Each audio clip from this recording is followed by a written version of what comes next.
മറ്റ് അധ്യക്ഷൻ അതുപോലെ ജില്ലാ ഭാരവാഹികൾ ഇതിലുള്ളവരെ ക്ഷണിക്കുകയാണ്.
ആശ്രയന്തി ഭൃംഗാനനേവ മുകുളാഭരണം തമാലം അംഗീകൃതാഖില വിഭൂതിരമംഗലീന മാംഗല്യദാസ്തു മമ മംഗളദേവതായ.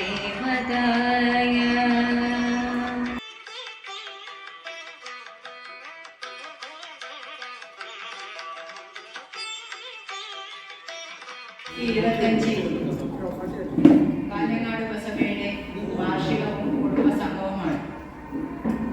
നമുക്ക് മെയ് 15-നുള്ളിൽ എല്ലാ ഉപസഭകളും നടത്തി തീർക്കാനുണ്ട്. ഭാഗമായിട്ട് കാഞ്ഞങ്ങാട് ഉപസഭ ഏപ്രിൽ 20 ഏപ്രിൽ 6-ന് ആദ്യം നമ്മളൊരു ഡേറ്റ് കണ്ടതാണ്. പക്ഷെ നമുക്കത് എല്ലാവരും അത് തിരക്കിലായതുകൊണ്ട് ഏപ്രിൽ 20-ലേക്ക് മാറ്റി വെച്ചത്. സംഘടനക്ക് ശക്തമായ ഒരു നിലനിൽപ്പ് വേണം. എന്നാലേ നമുക്ക് അങ്ങോട്ടുള്ള നമ്മുടെ ഈ ഉദ്യമം. അതുപോലെ നമ്മുടെ അധ്യക്ഷ സ്ഥാനം അലങ്കരിക്കുന്നത് എല്ലാ ദിവസവും കാണാൻ സാധിക്കുന്നതാണ്. അദ്ദേഹത്തിൻ്റെ ചിത്രാഞ്ജലി അടക്കം എന്ന് പറഞ്ഞിട്ട് വീഡിയോ ഏത് കാര്യവും തൻ്റെ ക്യാമറയിൽ പകർത്തി ജനങ്ങളെ. അതുപോലെ നമ്മുടെ ഇന്നത്തെ മുഖ്യാതിഥി കൽപ്പമംഗലം നാർക്കമാഷാണ്. അദ്ദേഹത്തിൻ്റെ അമ്പലത്തിൽ ചെറിയൊരു ഉത്സവം കാര്യമായതുകൊണ്ട് എത്തണത്രേ. അദ്ദേഹം മികച്ച തബലിസ്റ്റാണ്. പക്ഷെ അറിയപ്പെടുന്നില്ല. എന്തുകൊണ്ട് അറിയപ്പെടാതെ നമ്മൾ ഇങ്ങനെയുള്ള അംഗീകാരം കൊടുക്കുമ്പോഴും മറ്റു വേദികളിൽ നമുക്ക് കാണുമ്പോഴാണ് ഉണ്ണിയേട്ടൻ അറിയുന്നത്. പക്ഷെ തബലിസ്റ്റ് മാത്രമല്ല ഉണ്ണിയേട്ടനും ഒരു കർഷകനാണ്.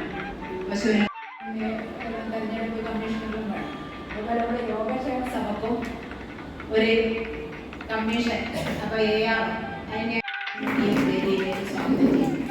ഇനി ഇതിനു പുറമെ നമ്മുടെ ശബ്ദം, യോഗക്ഷേമ സഭയുടെ ശബ്ദം ഈ കാസർഗോഡ് ജില്ലയിലായാലും പഠന കാര്യത്തിലായാലും ഏറ്റവും മുമ്പിൽ നിൽക്കുന്ന നമ്മുടെ യുവജന വിഭാഗത്തിൻ്റെ ഒരു നേതാവ് തന്നെയാണ്. സ്നേഹപൂർവ്വം ഒന്നുകൂടി സ്വാഗതം ചെയ്യും.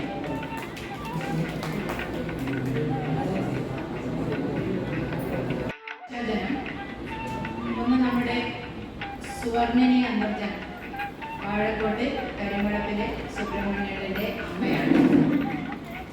രണ്ടാമത് കൃഷ്ണൻ എമ്പ്രാന്തിരി കണ്ണോട്ട് മാടവനേറ്റ താന്ത്രികാചാര്യനാണ്.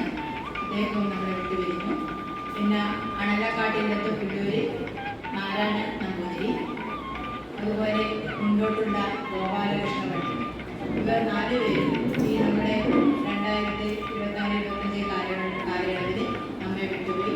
അവർക്കെല്ലാം വേണ്ടി നമുക്ക് അനുശോചനത്തിന് വേണ്ടിയിട്ട് 1 മിനിറ്റ്. അതോടൊപ്പം ചുരുങ്ങിയ ചില വാക്കുകൾ നിങ്ങളുമായി സംവദിക്കാൻ താല്പര്യപ്പെടുകയാണ്. യോഗക്ഷേമ സഭയിലേക്ക് ഞാൻ വരാനുള്ള കാരണം, ഞാൻ പല സംഘടനകളെ കുറിച്ച് വെറും പേപ്പർ സംഘടനയല്ല യോഗക്ഷേമ സഭ എന്ന് അനുഭവിക്കുന്നത് മനസ്സിലായി. അങ്ങനെയാണെങ്കിൽ ഞാൻ മെമ്പറായാലും ഐക്യകണ്ഠയിൽ തന്നെ തിരഞ്ഞെടുക്കുകയാണ് ഉണ്ടായത്. അങ്ങനെ എൻ്റെ കാലയളവിൽ മാക്സിമം എൻ്റെ കഴിയുന്ന രീതിയിൽ പ്രവർത്തിച്ചിട്ടുണ്ട്, ഇപ്പോഴും പ്രവർത്തിക്കുന്നുണ്ട്. അപ്പോൾ എൻ്റെ ഫീൽഡ് ഫോട്ടോഗ്രാഫിയാണ്, കലയാണ്. അപ്പോൾ എനിക്ക് ചെയ്യാൻ എന്ത് പറ്റും, എന്ത് കഴിയും എന്ന രീതിയിലാണ് ഞാൻ ചിന്തിച്ചത്. അങ്ങനെ ഓരോ പരിപാടികളും ഫോട്ടോ വീഡിയോ എടുത്ത് അത് പോസ്റ്റ് ചെയ്യുക, എല്ലാവരിലേക്കും എത്തിക്കുക എന്നുള്ളതാണ് എൻ്റെ ജോലി. അത് ചെയ്യുന്നുണ്ട്, ഇനിയും ചെയ്യും.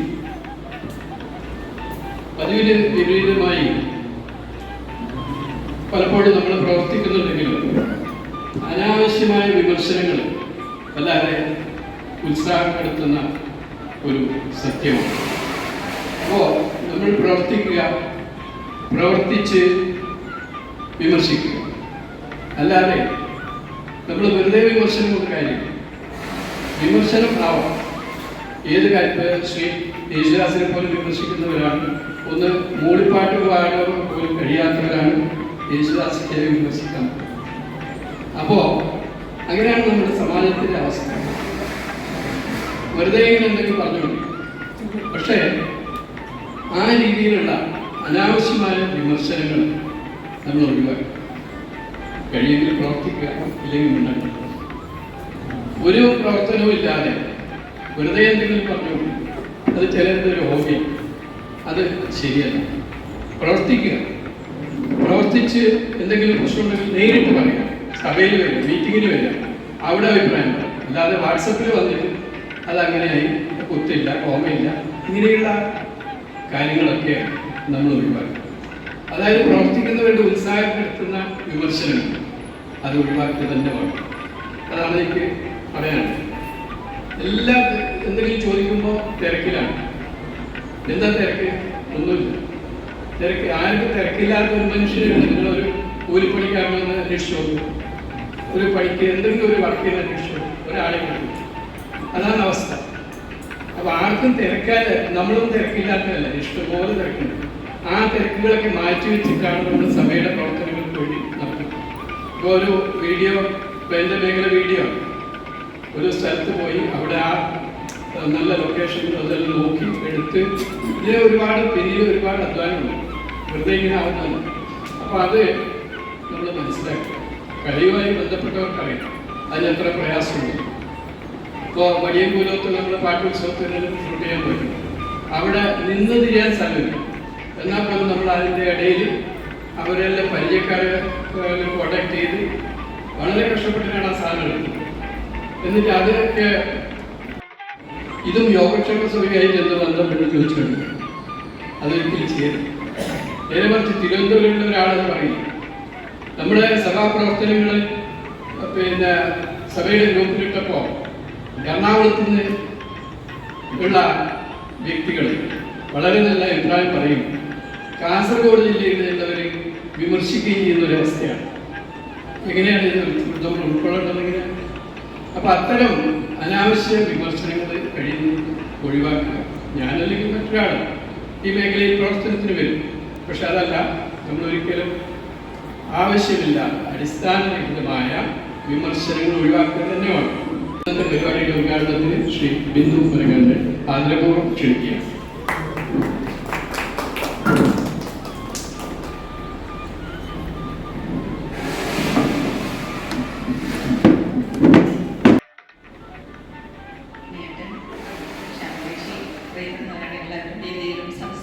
എല്ലാവർക്കും നമസ്കാരം. ഒരുപാട് സന്തോഷത്തോടെയാണ് നിൽക്കുന്നത്. കാരണം നമ്മുടെ യോഗക്ഷേമ സഭ എന്ന് പറയുന്നത് അത് ഉണ്ടായ കാലം മുതൽ ഇത്രയധികം പരിവർത്തനത്തിന് പരിവർത്തനത്തിന് വിധേയമായിട്ടുള്ള ഒരു സമുദായം നമ്മളെ പോലെ ഇല്ല. പണ്ടത്തെ കാലത്തെ നമ്പൂതിരിമാരുടെ ആചാരങ്ങളും വിശ്വാസങ്ങളും ഒക്കെ ഒരുപാട് വിമർശനങ്ങൾ ഉൾക്കൊണ്ടിരുന്ന കാര്യങ്ങളൊക്കെ മാറ്റി വെച്ചുകൊണ്ട് മലീനസമായിരുന്ന ഒരുപാട് കാര്യങ്ങളെ നമ്മൾ ഒഴിവാക്കിക്കൊണ്ട് സംസ്കാരത്തിൻ്റെ പരിപാടിയായിട്ടുള്ള ഒരു സംസ്കരിച്ചെടുത്ത അവസ്ഥയിലേക്ക് എത്തിയിട്ടുള്ള മറ്റു സമുദായങ്ങളെ കമ്പയർ ചെയ്ത് നോക്കുമ്പോൾ, താരതമ്യം ചെയ്ത് നോക്കുമ്പോൾ നമ്മുടെ സമുദായം കൈവരിച്ചിരിക്കുന്ന സാംസ്കാരികമായ ഔന്നത്യം ഇപ്പോഴും എല്ലാ വേദികളിലും പറയാറുണ്ട്. നിങ്ങൾ എന്തെല്ലാം തരത്തിൽ ഞങ്ങളെ അവഗണിക്കാൻ ശ്രമിച്ചാലും അതെല്ലാം വ്യർത്ഥമാണ്. കാരണം ഇത്രയധികം മാറ്റങ്ങളെ ഉൾക്കൊണ്ടുകൊണ്ട് പുരോഗമനപരമായി ചിന്തിച്ചുകൊണ്ട് ഇതിൻ്റെ തുടക്കം മുതൽ ഈ കാലഘട്ടം വരെ. പക്ഷെ നമുക്ക് പറ്റുന്നൊരു പ്രശ്നം എന്താണെന്ന് വെച്ചാൽ, സമൂഹത്തിൽ നമ്മൾ ഇടപെടുന്നത് നമ്മുടെ ആ ഒരു മേഖലകളിൽ മാത്രം ഒതുങ്ങി നിൽക്കുകയും നമ്മുടെ ആശയങ്ങളെ, നമ്മുടെ വ്യക്തിത്വത്തെ, നമ്മുടെ സമുദായത്തിൻ്റെ മഹത്വത്തെ നല്ല രീതിയിൽ നമ്മുടെ സമൂഹത്തിന് മുന്നിൽ അവതരിപ്പിക്കാൻ പറ്റാത്ത ഒരു സംഘടന. കാരണം നമ്മുടെ കാര്യങ്ങളിലൊക്കെ ഉൾവലിഞ്ഞു നിൽക്കുന്ന പ്രകൃതിയിലുള്ള ആളുകളാണ്. നമ്മുടെ വീട്, അമ്പലം, ശാന്തി, കൃഷികാര്യങ്ങൾ അവനവൻ്റെ ചുറ്റുപാടുകളിൽ ഒതുങ്ങി നിന്നുകൊണ്ട് നമ്മുടെ ഔന്നത്യത്തെ, നമ്മുടെ സാംസ്കാരികമായ, നമ്മുടെ ആധ്യാത്മികമായ, നമ്മുടെ ആത്മീയമായ ഔന്നത്യത്തെ സമൂഹത്തിന് ബോധ്യപ്പെടുത്തി കൊടുക്കാൻ പലപ്പോഴും നമുക്ക് സാധിക്കുന്നില്ല എന്നുള്ളതാണ്. പലപ്പോഴും ഞാൻ പല വേദികളിലും സംസാരിക്കാൻ പോകാറുണ്ട്. എല്ലാ പാർട്ടിക്കാരും എന്നെ വിളിക്കാറുണ്ട്. എല്ലാ പാർട്ടി സമ്മേളനങ്ങളിലടക്കം മീൻസ് സംസാരിക്കാൻ പോകുമ്പോഴൊക്കെ ഞാൻ അവിടെ ഊന്നി പറഞ്ഞൊരു കാര്യം നമ്മുടെ വിശ്വാസങ്ങൾ, നമ്മുടെ ആചാരങ്ങൾ, അതൊക്കെ പൊതുസമൂഹത്തിൽ ചർച്ച ചെയ്യപ്പെടുന്ന ഒരു കാര്യമാണ്. നമ്മൾ വേറെ ആരെയും കാര്യങ്ങൾ ചർച്ച ചെയ്യാൻ പോകുന്നില്ല. വളരെ എണ്ണത്തിൽ തുച്ഛമായിട്ടുള്ള ഈ ബ്രാഹ്മണ സമുദായത്തെ ഇത്രത്തോളം അവതരിക്കത്തക്ക രീതിയിൽ എന്താണ് ഞങ്ങൾ ചെയ്യുന്നത്? 2-3 ഇൻസിഡന്റ് ഞാൻ പറയാം. ഞാൻ ക്ഷണിച്ച സമയത്ത് അവിടെ ഉദ്ഘാടനത്തിന് വന്ന മഹതി വളരെ ഭയങ്കരമായ രീതിയിൽ അവഹേളിക്കുന്നുണ്ട്. അത് അവരുടെ രാഷ്ട്രീയമായിരിക്കാം. പൊതുവെ പറയുന്ന ഒരു ബ്രാഹ്മണിക്കൽ, അതായത് സവർണ മേധാവിത്വത്തിന് ഘോരം പ്രസംഗിക്കുന്നത് അവരുടെ രാഷ്ട്രീയം എന്നുള്ള രീതിയിൽ ഞാൻ വിട്ടു. അതിനുശേഷം അവര് വ്യക്തിപരമായ എന്ന രീതിയിൽ, അതായത് നമ്മുടെ ഇന്നത്തെ സമൂഹത്തെ, സ്ത്രീ സമൂഹത്തെ കുലസ്ത്രീ എന്ന് അടയാളപ്പെടുത്തിക്കൊണ്ട് വീടുകൾക്കുള്ളിലേക്ക് ഒതുക്കാനാണ് ഇന്നത്തെ രാഷ്ട്രീയ നേതൃത്വം ശ്രമിക്കുന്നത്. മണ്ണല്ലാതെ ചുറ്റുമുള്ളതെല്ലാം നഷ്ടപ്പെട്ടു പോയപ്പോൾ ആശ്രയിക്കപ്പെട്ട് താമസിക്കുന്ന ആശ്രിതന്മാർ കുറെ ഉള്ളപ്പോൾ എന്ത് ചെയ്യണമെന്നറിയാതെ ഹൃദയം പൊട്ടി മരിച്ചുപോയ ആ സംസ്കാരത്തെ, ആ ആധ്യാത്മികതയെ ഊട്ടി ഉറപ്പിച്ചുകൊണ്ട് അടുത്ത തലമുറയ്ക്ക് കൈമാറുക എന്നുള്ളതാണ് നമ്മുടെ ഒക്കെ ദൗത്യം. ഇതല്ല നിങ്ങൾ ഉദ്ദേശിക്കുന്നതല്ല ഹൈന്ദവത അല്ലെങ്കിൽ ബ്രാഹ്മണ്യം എന്ന് പറയുന്നത് എന്ന് പറയാനുള്ള ഒരു ആവശ്യം മാത്രം ഉച്ചകഞ്ഞി നമുക്ക് കിട്ടൂല. സ്കൂളില് വീട്ടിൽ പട്ടിണിയാണ്. വീട്ടിൽ വന്ന് ചേമ്പോ കപ്പയോ പുഴുങ്ങി തിന്നിട്ട് തിരിച്ചു പോയിട്ടുണ്ട്. മറ്റുള്ളവർ ചെത്തിയിടുന്ന പെൻസിൽ ആ കുട്ടികൾക്ക് അറിയില്ല, അല്ലെങ്കിൽ അവരുടെ പെൺകുട്ടികൾക്ക് അറിയില്ല. അപ്പൊ അങ്ങനെയുള്ള കാര്യങ്ങൾ സമിതി കഴിയിട്ട് തീർച്ചയായിട്ടും സന്ദേശം പോലുള്ള ആളുകളോട് എന്തെങ്കിലും പിന്നെ യാതൊരു സംശയവുമില്ല. കാരണം കാസർഗോഡ് ജില്ലയിൽ വനിതാ സഭ എന്നൊരു വിഭാഗം ഉണ്ടായിരുന്നു എന്ന് ഞങ്ങൾ അറിയുന്നത് തന്നെ ചേച്ചി ശ്യാമളേശ്വരൊക്കെ മുമ്പിൽ നിന്ന് അതിനെ നയിക്കുമ്പോഴാണ്. കാരണം അതിനു മുമ്പ് സഭയുടെ പ്രവർത്തനങ്ങൾ വളരെ നിർജീവമായ ഒരു കാലഘട്ടത്തിൽ നിരവധി സാമൂഹ്യ പ്രവർത്തനങ്ങളിലൂടെ, നിരവധി സംഘടിതമായ പ്രവർത്തനങ്ങളിലൂടെ നമ്മളെയൊക്കെ വലിച്ചതിലിട്ട് അതിനെയൊക്കെ നമ്മുടെ ഭാഗമാക്കിയ വ്യക്തിത്വങ്ങളാണ് ഇവരൊക്കെ. തീർച്ചയായിട്ടും ആരോഗ്യസഭയ്ക്ക് ശോഭനമായൊരു ഭാവിയുണ്ട്. ആ ഭാവിയിലേക്ക് എല്ലാവിധ ആശംസകളും നേർന്നുകൊണ്ട് ഔപചാരികമായി കണ്ണനാട് ഉപസഭയുടെ വാർഷികം ഉദ്ഘാടനം ചെയ്തതായിട്ട് പ്രഖ്യാപിക്കുന്നു.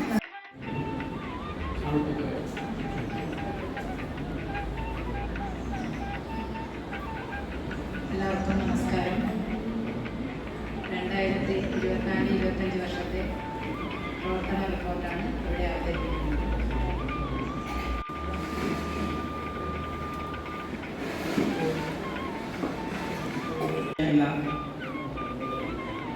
ബഹുമാനപ്പെട്ട അധ്യക്ഷൻ, അതുപോലെ ഉദ്ഘാടകൻ അടക്കമുള്ള വ്യക്തിത്വങ്ങളെ, ഇവിടെ സ്ഥിരീകരിക്കുന്ന സഭ സമുദായ അംഗങ്ങളെ, എല്ലാവർക്കും നമസ്കാരം. നമ്മുടെ ഉപസഭയുടെ വാർഷിക വരവ് ചെലവുകളൊക്കെ അവതരിപ്പിക്കുന്നതിന് മുമ്പ് ഈ പ്രഷർ സ്ഥാനം ബന്ധപ്പെട്ടതിൻ്റെ ഒരു സാഹചര്യം പറയാം. ക്യാബിനറ്റ് മന്ത്രിയുടെയാണ് ആ ഒരു സാന്നിധ്യം നമ്മൾ ശാസ്ത്രപിക്കുമ്പോൾ. അപ്പോൾ അദ്ദേഹത്തിന് ഐഡിയ പഠിച്ചാണ് നമ്മൾ അവരെ കുടുംബത്തിന് എല്ലാവരെയും അറിയാം. നമ്മൾ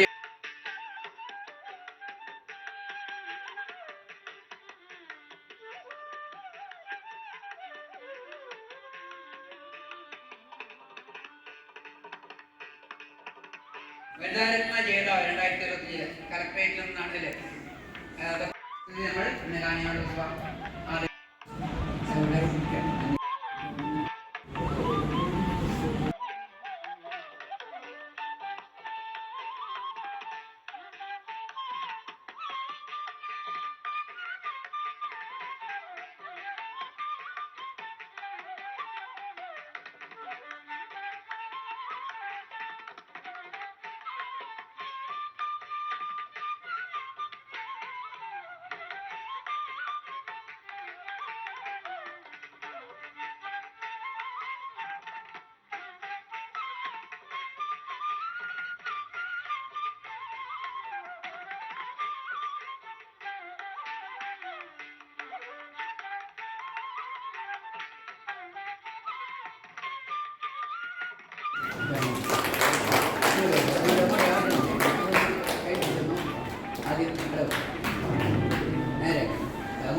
നടക്കുന്നതല്ല സഭ.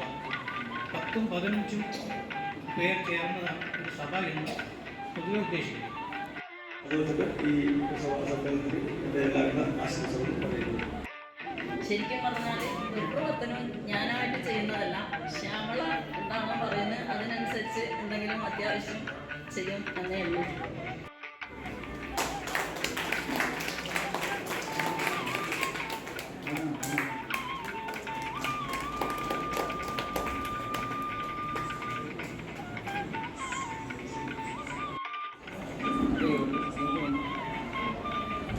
സംഘടിതമായി നമ്മൾ വളരെ നന്നായി പ്രവർത്തിക്കേണ്ടതാണ്.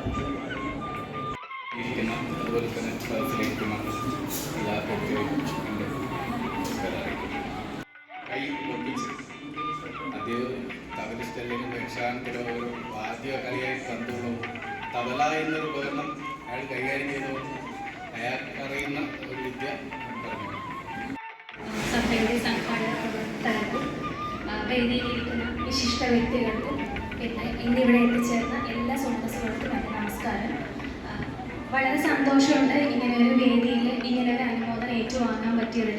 കാരണം എൻ്റെ പഠനത്തിൻ്റെ ഓരോ ഘട്ടത്തിലും എൻ്റെ കൂടെ എന്നും യോഗക്ഷേമ സഭ ഉണ്ടായിട്ടുണ്ട്. 10ാം ക്ലാസ്, അത് കഴിഞ്ഞിട്ട് +2, അത് കഴിഞ്ഞിട്ട് ഡിഗ്രി, PG, PhD, ഇങ്ങനെ ഓരോ ഘട്ടത്തിലും എനിക്ക് എൻ്റെ കൂടെ എൻ്റെ യാത്രയിൽ എന്നെ പ്രചോദിപ്പിച്ചുകൊണ്ട് എന്നും യോഗക്ഷേമ സഭ ഉണ്ടായിട്ടുണ്ട്. വളരെ സന്തോഷമുണ്ട്. അപ്പോൾ എൻ്റെ ചെറിയ പ്രവർത്തനങ്ങളെ പരിഗണിച്ചുകൊണ്ട് കിട്ടിയ ഈ ഒരു അനുമോദനം കാസർഗോഡ് ജില്ലാ കളക്ടർ ശേഖരൻ സാറിൽ നിന്നും ഏറ്റുവാങ്ങാൻ കഴിഞ്ഞതിലുള്ള കൃതജ്ഞത ആദ്യമേ തന്നെ അറിയിക്കട്ടെ.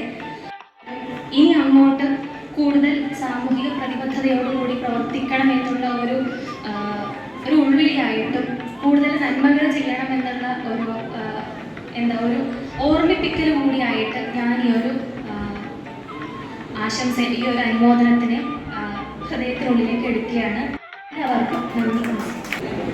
എത്താൻ വൈകിയതിൽ എല്ലാവരും ക്ഷമ ചോദിക്കാം.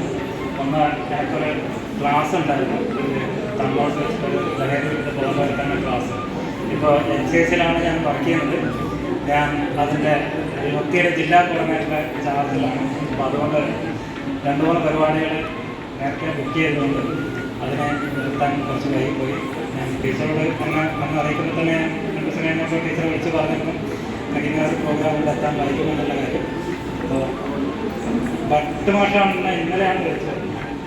നമ്മളെ പ്രസിഡന്റ് എന്നോട് പറഞ്ഞു ഇങ്ങനെ രാവിലെ നമ്മൾ ഇന്ന് യോഗക്ഷേമ സഭയുടെ വാർഷികം നടക്കുന്നുണ്ട്. അപ്പോൾ അതിൻ്റെ പ്രോഗ്രാമിൽ വന്നിട്ട് നേരത്തെ ഇന്നലെ വൈകുന്നേരം ഒരു 4:30 മണിക്കാണ് പ്രസിഡന്റ് എന്നെ അറിയിക്കുന്നത്. ഇങ്ങനെ ഇപ്പം ഞാൻ പറഞ്ഞു ഇങ്ങനെ നമുക്കൊരു അപ്പോൾ പെട്ടെന്ന് അതിൻ്റെ വോയിസിൻ്റെ ഇടയിൽ പറഞ്ഞു ഇങ്ങനെ ഓർമ്മയോട് കൂടിയിട്ട് ഒരു ആദരം കൂടി ഉണ്ട് ഇങ്ങനെ. അപ്പോൾ പിന്നെ എന്തായാലും എത്തുമല്ലോ.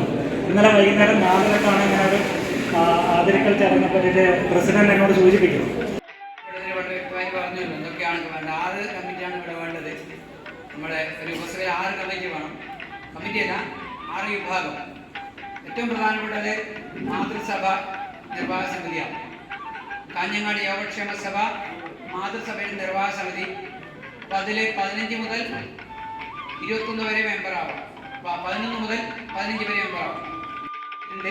പാനല് ഇതിൽ മാറ്റം വരുത്തിയിട്ട് നിർവാഹക സമിതി അംഗങ്ങളാണ്. എല്ലാ മാസവും ഒരു പ്രാവശ്യം നിർവാഹക സമിതി സമയം ക്ഷണിതാക്കളാണ്. എല്ലാ മാസവും ആ കാര്യങ്ങൾ ഈ വായിക്കുന്നവരെ എല്ലാവരും തന്നെ ഇവിടെ ഇതിൽ 5 പേരുള്ളത് ജില്ലാ കൗൺസിൽ, അതായത് മാതൃസഭയുടെ കൗൺസിലിൽ നിന്നാണ്. ഈ വേദിയിലിരിക്കുന്ന കാഞ്ഞങ്ങാട് സഭയുടെ പ്രിയ ഭാരവാഹികളെ, അതുപോലെ ഈ വേദിയിൽ സംസാരിക്കുന്ന മറ്റ് അഭിനന്ദനായിട്ടുള്ള യോഗക്ഷേമ സഭയുടെ പ്രവർത്തകർ, എന്നെ പലർക്കും പരിചയമുണ്ടാകും. ഞാൻ പരിചയപ്പെടുത്താം. എൻ്റെ ജില്ല കോട്ടപ്പാറയാണ്, മോഹൻകുളം. ഞാൻ വളാന്തോട് ഗവൺമെൻറ് ഹയർ സെക്കൻഡറി സ്കൂളിലെ പ്രിൻസിപ്പളാണ്. അതുപോലെ നീലേശ്വരത്ത് സുവർണവല്ലി മാഷൊക്കെ, പിന്നെ അതുപോലെ പട്ടോട്ടം മാഷൊക്കെ യോഗക്ഷേമ സഭയുമായിട്ട് നടക്കുന്ന കാലത്ത് തന്നെ അവരുടെ കൂടെ പറ്റാവുന്ന സന്ദർഭങ്ങളിലൊക്കെ നീലേശ്വരം രാജാ സ്കൂളിൽ നടക്കുന്ന യോഗങ്ങളിലൊക്കെ ഞാൻ പങ്കെടുത്തിട്ടുണ്ട്. ശ്യാമളേശ്വരിയുടെ പൂർണ്ണമായിട്ടുള്ള വിശ്വാസത്തിലാണെന്ന് ആദ്യമേ അറിയാം. എന്താണ് യോഗക്ഷേമ സഭ കൊണ്ട് നമുക്ക് കിട്ടുന്ന നേട്ടങ്ങൾ എന്താണ്? അപ്പൊ നേട്ടങ്ങൾ ഓരോ വ്യക്തിക്കും അത് പ്രാവർത്തികമാവുന്ന സമയത്ത് മാത്രമേ നമുക്ക് അതിനോട് കൂടെ താല്പര്യമുള്ളൂ. നേരത്തെയൊക്കെ ഉണ്ടാകുന്ന സമയത്ത് യോഗക്ഷേമ സഭ നേരത്തെ സാമുദായികമായിട്ട് ഭിന്നത ഉണ്ടാകുന്ന സമയത്ത് ഒരു കൂട്ടായ്മ എന്ന പേരിൽ ആ പ്രവർത്തനങ്ങൾ നേരത്തെ മുൻ തലമുറക്കാരൊക്കെ കൊണ്ടുവന്ന ഈ കൂട്ടായ്മയെ നമ്മൾ മുന്നോട്ട് കൊണ്ടുപോകേണ്ട ആവശ്യകതയെ നമ്മൾ പൂർണ്ണമായിട്ട് ബോധ്യപ്പെടുത്തേണ്ടതുണ്ട്. പ്രിയപ്പെട്ട നേരത്തെ ഗോവിന്ദ മാഷ് വളരെ കാര്യക്ഷമമായ വളരെ കൃത്യമായിട്ട് കാര്യങ്ങളൊക്കെ അവതരിപ്പിച്ചു. അപ്പോൾ ഇത്തരത്തിൽ അതുപോലെ സെക്രട്ടറി നമ്മുടെ 2 ഗോവിന്ദന്മാരെ പ്രസിഡന്റ് സെക്രട്ടറി ആയിട്ട് ഇരിക്കുന്നു എന്നുള്ളത് തന്നെ ഈ യുവസഭയുടെ ഒരു പ്രത്യേകതയാണ്. ഒരുപാട് തിരക്കുകൾ ഇവർ പറഞ്ഞ പോലെ ഒരുപാട് തിരക്കുകളുണ്ട്. ഞാൻ എൻ്റെ ഇന്നത്തെ കാര്യങ്ങളിൽ ഇന്നത്തെ ഒരു അമ്പലമുണ്ട്. ആ അമ്പലത്തിൽ പൂജ കഴിച്ചിട്ട് വേണം സ്കൂളിലേക്ക് പോകാൻ. അതോടൊപ്പം തന്നെ സ്കൂളിലെ കാര്യങ്ങൾ ഒരു പ്രധാന അധ്യാപകൻ്റെ പദവിയിലാണ് ഇരിക്കുന്നത്. അതുകൊണ്ട് തന്നെ അതിൻ്റെ ഒരുപാട് തിരക്കുകളുണ്ട്. എന്നിരുന്നാലും ഇത്തരത്തിലുള്ള ഒരു യോഗക്ഷേമ സഭയുടെ ഉപസഭ നല്ല രീതിയിൽ പ്രവർത്തിക്കുന്ന സമയത്ത് നേരത്തെ പറഞ്ഞ ഗോവിന്ദ മാഷ് സൂചിപ്പിച്ച് കഴിഞ്ഞ പത്രോട്ട മാഷ് ഉണ്ടാകുന്ന കാലത്ത് മുതൽ യോഗക്ഷേമ സഭയുടെ സെക്രട്ടറി ആയിട്ടും അതുപോലെ തന്നെ യോഗക്ഷേമ സഭയുടെ എല്ലാ പരിപാടികളിലും സജീവമായിട്ട് പങ്കെടുക്കുന്ന ഒരു വ്യക്തിത്വമാണ്. ഇതിന് പദവി വേണമെന്നുള്ള നിർബന്ധമൊന്നുമില്ല. പദവി ഉണ്ടെങ്കിലും ഇല്ലെങ്കിലും എല്ലാ പരിപാടികളും പങ്കെടുക്കുന്നതാണ്. ഞാൻ കണ്ണൂർ ചിറ്റൂർ പോയിരുന്നു ആണ് എൻ്റെ ഇതിൻ്റെ പേര്. ഞാൻ അവിടുത്തെ യോഗക്ഷേമ സഭയിൽ സജീവമായിരുന്നു. ഇവിടെ എത്തി എത്തിയപ്പോൾ പരിചയപ്പെടുമ്പോൾ ഇവർ നിർബന്ധിച്ചതുകൊണ്ട് ഇവിടെയും ഞാൻ മെമ്പർഷിപ്പ് എടുത്തു. അവിടെ കാര്യങ്ങളിലൊക്കെ സഹകരിക്കുന്നുണ്ട്. സംസ്ഥാനത്ത് മുഴുവൻ അത്യാവശ്യം ക്ലാസ്സുകളും കാര്യങ്ങളുമായിട്ട് എൻ്റെ പഠന വിഭാഗവുമായിട്ട് ബന്ധപ്പെട്ടുകൊണ്ട് തന്നെ ഞാൻ പോകാറുണ്ട്. അതിൽ നിന്ന് നമ്മുടെ ഉദ്ഘാടനം നടത്തിയ സാഹിത്യകാരി റെയിൽവേ അക്കാദമി മുതിർന്ന ഉദ്യോഗസ്ഥമായ ശ്രീമതി ബിന്ദു മരങ്ങാടിനോടുള്ള നന്ദി ഈ അവസരത്തിൽ അറിയിക്കുകയാണ്. നമ്മുടെ വയനാട് ഉപസഭയ്ക്ക് വേണ്ടി വ്യക്തിപരമായിട്ടുള്ള നന്ദി അറിയിക്കുകയാണ്. അതുപോലെ നമ്മുടെ സ്വാഗതം പറഞ്ഞത് നമ്മുടെ സെക്രട്ടറി ശ്യാമള ടീച്ചറാണ്. അതുപോലെ അധ്യക്ഷം വഹിച്ച ശ്രീ DB ഭട്ടമാസ്റ്റർ, ഇവരോടുള്ള നന്ദിയും അറിയിച്ചുകൊണ്ട്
തിരുനടനാക്കുന്നു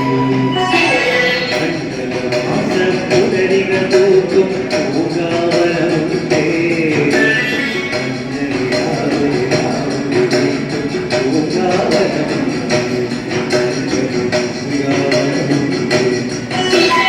പീഠം തെളിയും തിരുനടകളി കണ്ടു എന്നൊരാഹിത യോഗ സമാധി തൊഴിലൊളികളി കണ്ടു കൊല്ലം വരവണി പീഠം തെളിയും തിരുനടകളി കണ്ടു എന്നൊരാഹിത യോഗ സമാധി തൊഴിലൊളികളി കണ്ടു ചക്രം ചുറ്റും തിരുവടികളി കണ്ടു പ്രപഞ്ചമൂലം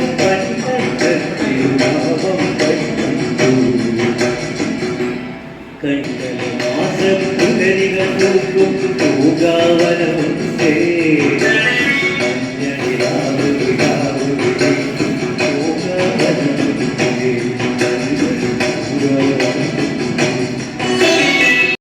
To desperation, my dearest ones are on vacation. And drinking for yourself and me,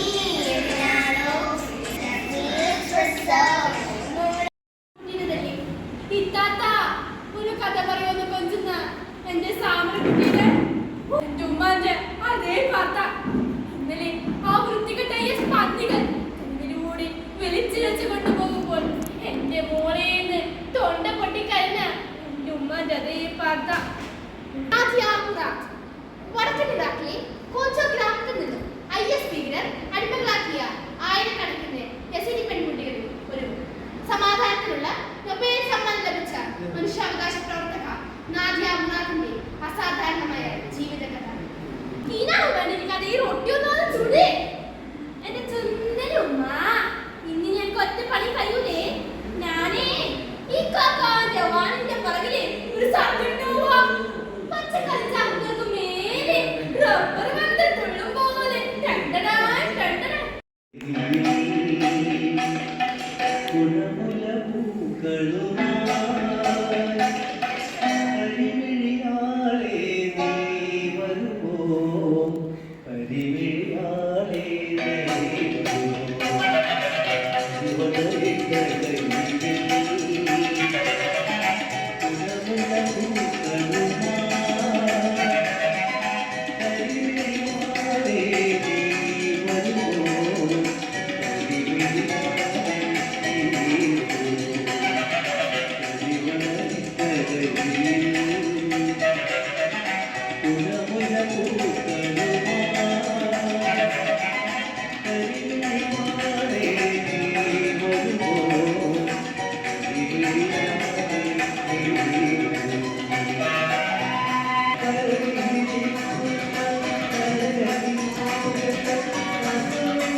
വെണ്ണിലാവ് പോലും നിനക്കിന്നെയും വെണ്ണലായി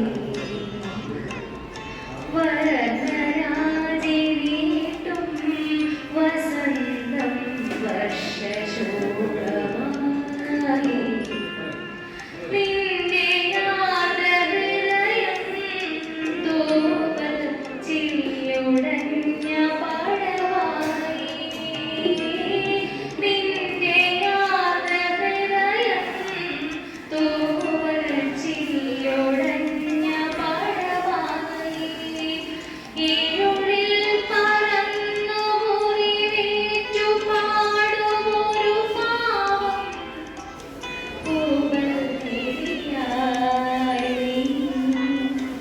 ആരോ വിരമേറ്റി മനസ്സിൻ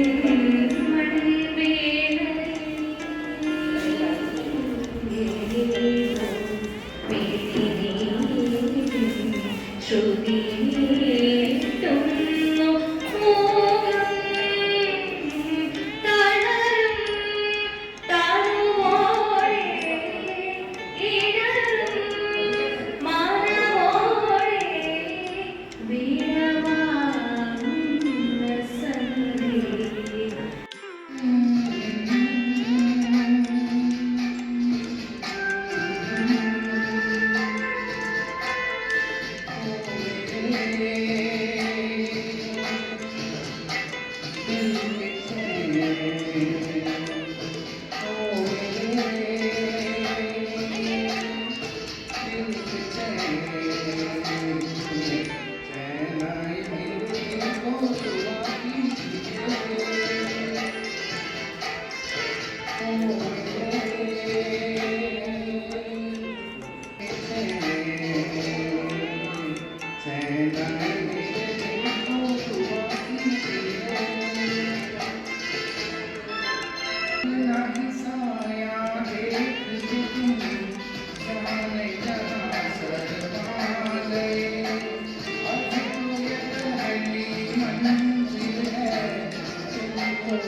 രാമ ഹേ രാമ രഘുരാമ ശ്രീരാമ പ്രഭുരാമ ജയ രാമ ഘനശ്യാമ പത്മനാഭ സീതയെ കണ്ടു ഞാൻ ഇന്നീ പുലർക്കാതെ സീതയിൽ വിടരുന്ന സൂര്യകാന്തി മാൻപേട കണ്ണാലെ നോക്കൂ രാമൻ രാമനൻ രാമൻ എഴുന്നള്ളു പാരിന്നു പൂരണം നൽകണ സീതാരാമൻ രാമനൻ രാമൻ എഴുന്നള്ളു പാരിന്നു പൂരണം നൽകണ സീതാരാമൻ ആങ്കറാണ്, സൗന്ദര്യത്തിൻ്റെ കുട്ടിയാണ്. പിള്ളേരുടെ നമ്മുടെ വീഡിയോ വഴി മാഷ വീഡിയോ വഴി എല്ലാം കാണുന്നുണ്ട്. അവൾക്കും ഒരു പ്രോത്സാഹന സമ്മാനം നമ്മുടെ പ്രസിഡന്റ് നൽകുന്നു.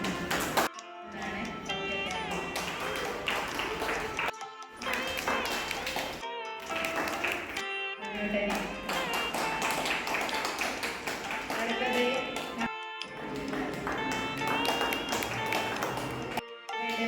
അഭിമാനം തന്നെ